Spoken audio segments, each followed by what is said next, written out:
মনে করেছিলাম যে আওয়ামী লীগ আসবে, ছাত্রলীগের হামলা আহত হয়েছে, আমরা রক্তাক্ত হয়েছি, এক জায়গায় জয় বলে আরেক জায়গায় বাংলা বলে, এরকম রাজনীতি হচ্ছে আওয়ামী লীগের।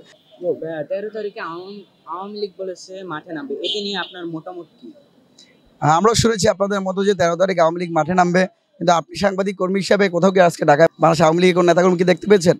আমরা মনে করেছিলাম যে আওয়ামী লীগ আসবে, যেহেতু আমরা 2018 সাল থেকে শুরু করে শেখ হাসিনা ক্ষমতা থাকা অবস্থায় ছাত্র অধিকার পরিষদ রাজু ভাস্কর্যের পাদদেশে দাঁড়িয়েছিল, ছাত্রলীগের হামলা আহত হয়েছি, আমরা রক্তাক্ত হয়েছি, ছাত্রলীগকে আমরা কোথাও আজকাল মাঠে দেখি না। তাদেরকে দেখতে পাই কোথায়?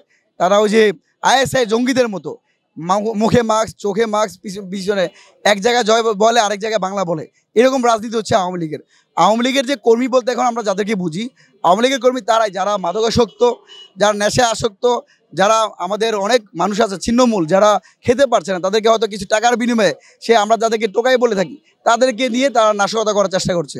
তবে এটা উদ্বেগ বিষয় যে আমরা আওয়ামী লীগের যে আগুন সন্ত্রাসের রাজনীতি আমরা বিগত সময় দেখতে পেয়েছি, সেই 2006 সালে লগি বৈঠার রাজনীতি, লগি বৈঠা দিয়ে মানুষকে হত্যা করার পর সেই লাশের উপর নৃত্য করা, এটা আওয়ামী লীগের পুরানো চরিত্র ছিল।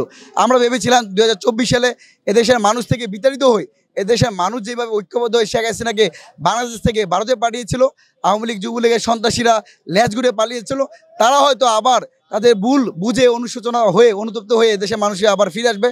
আবার আমরা দেখতে পাচ্ছি তারা আগুন সন্ত্রাসের দিকে ধাবিত হয়েছে। তারা ময়মনসিংহে এক ঘুমন্ত চালককে আগুন দিয়ে হত্যা করেছে, এক শিশুকে এখনও দগ্ধ অবস্থায় আছে। বিভিন্ন জায়গায় আমরা সিএনজি ট্রাক থেকে শুরু করে বিভিন্ন জায়গায় আগুন দেখতে পেয়েছি, এবং আগুন সন্ত্রাসী যারা করছে সেই আগুন লীগের বিরুদ্ধে আমরা ঐক্যবদ্ধ আছি, এবং আগামীতে যখনই যেখানে তাদেরকে পাওয়া হবে তাদেরকে উত্তম মধ্যম দিয়ে পুলিশের আওতায় নিয়ে আসা হবে। তবে আমরা আওয়ামী লীগের সর্বস্তরের নেতাকর্মীদের প্রতি আহ্বান জানাই, দেখুন ভাই, আপনারা শুধু সাধারণত একটা বিবেক দিয়ে বুদ্ধি দিয়ে একটাবার প্রশ্ন করুন, আপনার যেই নেতা, যেই জেলার সভাপতি, উপজেলার সভাপতি, এমপি দূরের কথা বললাম, তারা কি একজন আছে বাংলাদেশে? তারা তার পরিবার পরিজন নিয়ে আমেরিকা নিউ ইয়র্কে বসে আছে, লন্ডনে বসে আছে, ভারতের বিভিন্ন প্রদেশে বসে আছে, কাশ্মীরে হয়তো ঘুরতেছে বা বন জঙ্গলে বসে আছে।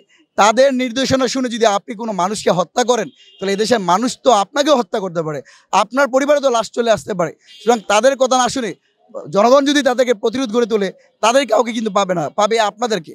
আমরা বিশ্বাস করি যাদের টাকা পয়সা নাই, যারা লক্ষ লক্ষ কোটি টাকা পাচার করতে পারে নাই, যারা 2013 সালে শাপলা চৌধুরীর হত্যার সাথে জড়িত না, যারা 2009 সালে বিডের হত্যাকাণ্ডের সাথে জড়িত না, যারা ডামি নির্বাচনের সাথে জড়িত না, 2024 সালে 2000 অধিক শহীদের সাথে যাদেরকে হত্যা করেছে তাদের সাথে যারা জড়িত না, এবং আমরা দেখতে পেয়েছি প্রায় 30,000 আহত যুদ্ধ আমাদের এখনও হসপিটালে চিকিৎসাধীন, যাদের অনেকেরই 2 চোখ চিরতরে হারিয়ে গেছে, 1 পা নাই, 2 পা হারিয়ে গেছে, এই কর্মকাণ্ডের সাথে যারা জড়িত না তারাই বাংলাদেশে আছে। আমরা বিশ্বাস করতে চেয়েছিলাম যে তারপরে যদি আপনারা শেখ হাসিনা কথা দিল্লির বসা বার্তা দিয়ে আপনারা আবার দেশের মানুষকে খুন করতে চান, তাহলে দেশের মানুষ তো আপনাদের ছেড়ে দিবে না। সুতরাং ছেড়ে দিবে কি দিবে না তার প্রমাণ আজকে আপনি দেখেন। এই যে আওয়ামী লীগের লকডাউন কর্মসূচি, বাংলাদেশে কোথাও কি লক হয়েছে? এই যে ঢাকা বিশ্ববিদ্যালয়, কোথাও কি রিক্সা বন্ধ আছে? ঢাকা বিশ্ববিদ্যালয়ে কোনো ক্লাস পরীক্ষা বর্জন আছে? বাংলাদেশে কোনো বিশ্ববিদ্যালয়ের ক্লাস পরীক্ষা কিন্তু বর্জন হয় নাই।